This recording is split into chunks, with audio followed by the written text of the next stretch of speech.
Hello friends, welcome back to my YouTube channel.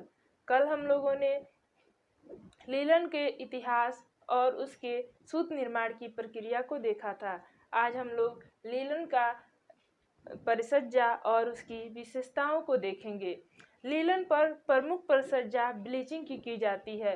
यह परिसज्जा कपड़े के उद्देश्य और उपयोग के उद्देश्य से की जाती है, यानी कि लीलन का जो वस्त्र है वो किस जगह उपयोग होगा और किस उद्देश्य से बनाया जा रहा है, इसको ध्यान में रख करके हम लोग लीलन के वस्त्र पर ये ब्लीचिंग की परिसज्जा करते हैं। लीलन की जो सबसे सामान्य परिसज्जा है वो है ब्लीचिंग।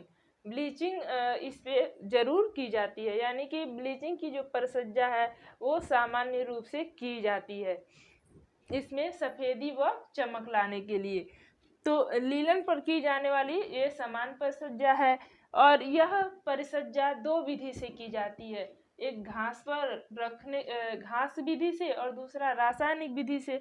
घास विधि जो होता है उसमें वस्त्र को हम लोग घास पे रख करके सूर्य के प्रकाश में रखते हैं और सूर्य के प्रकाश में आकर के धीरे धीरे वो ब्लीच होकर के सफ़ेद हो जाता है। तो इस तरह से इस प्रक्रिया घास की प्रक्रिया द्वारा काफ़ी लंबा टाइम लगता है और यह प्राकृतिक होता है। ये जो ब्लीचिंग की प्रक्रिया है वो प्राकृतिक होता है और इससे वस्त्रों को किसी भी प्रकार का नुकसान नहीं पहुंचता है।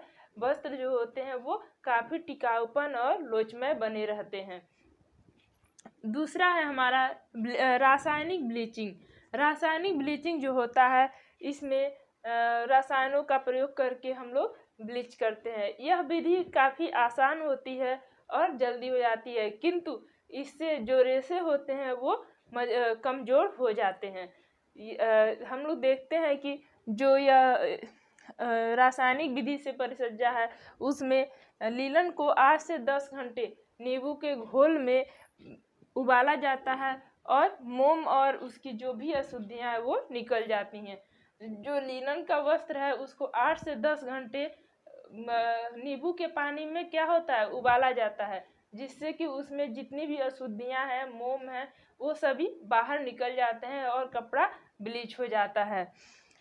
और इसके अतिरिक्त हम लोग हाइड्रोक्लोरिक अम्ल से भी ब्लीच करते हैं और अंत में कास्टिक सोडा का उपयोग करते हैं हम लोग इसको ब्लीच करने के लिए, ताकि जो भी अम्ल रह जाता है वो उदासीन होकर के निकल जाए और उस पर आसानी से रंगों का प्रयोग किया जा सके।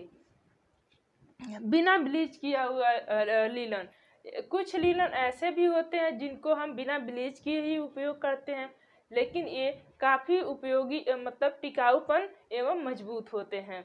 इनका जो कलर होता है वो ग्रे एवं भूरा कलर का होता है, क्योंकि इस पे किसी भी प्रकार का कोई ब्लीच नहीं किया होता है, ये प्राकृतिक रंग में ही होता है।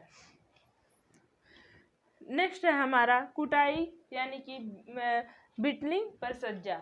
लोचमयता व समान मोटाई के लिए जो लीलन का तंतु है उसमें लोचमयता और समान मोटाई बनी रहे, इसके लिए हम लोग बिटलिंग यानी कि कुटाई की परिसज्जा करते हैं।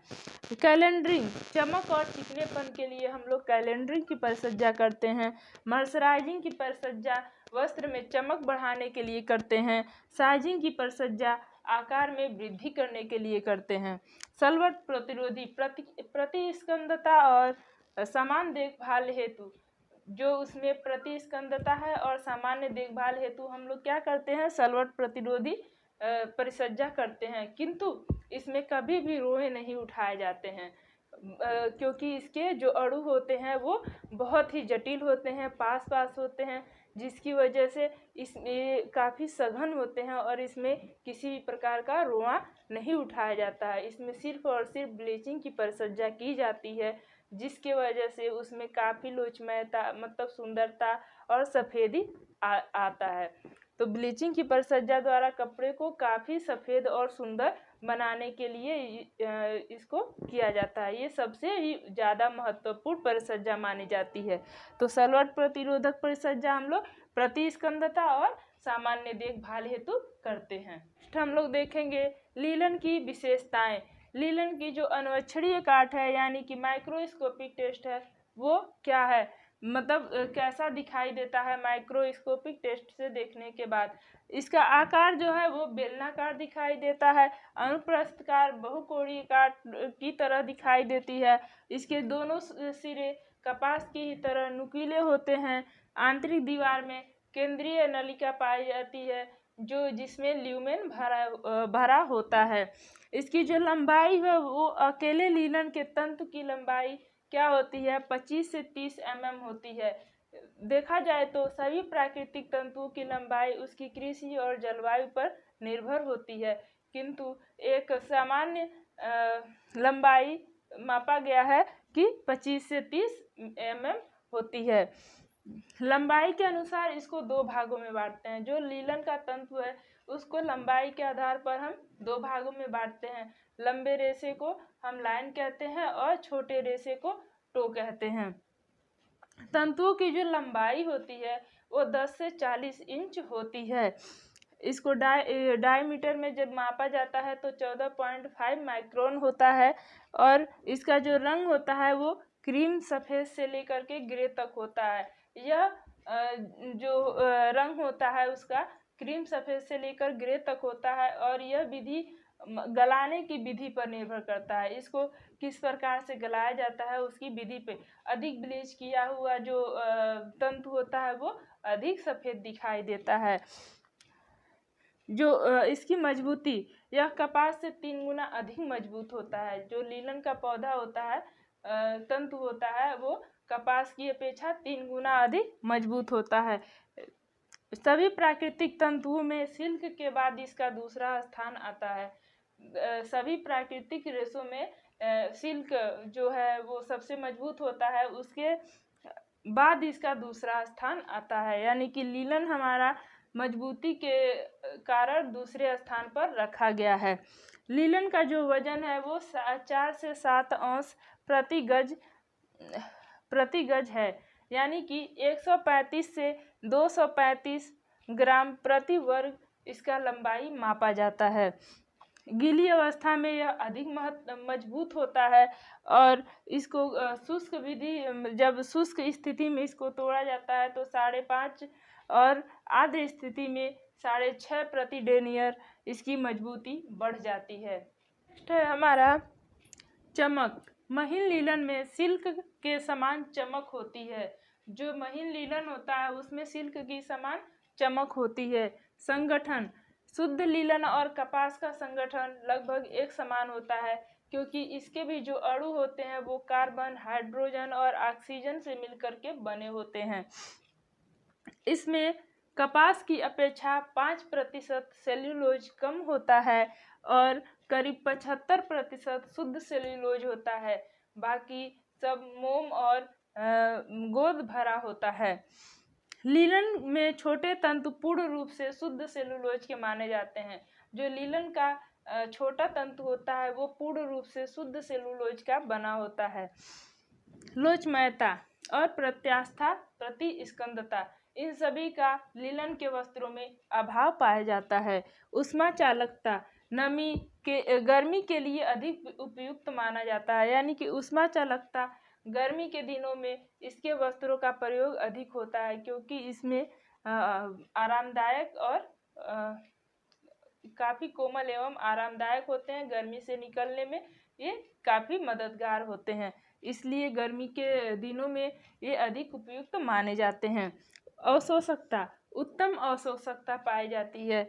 इसमें नमी 6 से 8% मौजूद होती है और यह कपास से अधिक अवशोषक क्षमता रखता है, यानी कि यह नमी को कपास की अपेक्षा अधिक अवशोषित करने में अपनी क्षमता रखता है। प्रकाश का प्रभाव, लीलन कपास की अपेक्षा अधिक प्रतिरोधी होता है। जो लीलन है वो कपास की अपेक्षा अधिक प्रतिरोधी होता है, यानी कि इस पर प्रकाश का प्रभाव पड़ता है। अधिक समय तक लीलन के वस्त्र को बाहर रखने से इसके जो तंतु होते हैं वो धीरे धीरे नष्ट होने लगते हैं। फफूंदी प्रतिरोधक, फफूंदी से यह प्रभावित होता है। इस समय बरसात के मौसम में हम लोग अगर लीलन के वस्त्रों को यूज करके अगर इधर उधर फेंक दें, उसे बिना धुले तो उसमें फफूंदी जल्दी ही पकड़ लेगी, यानी कि वो फफूंदी से प्रभावित होता है।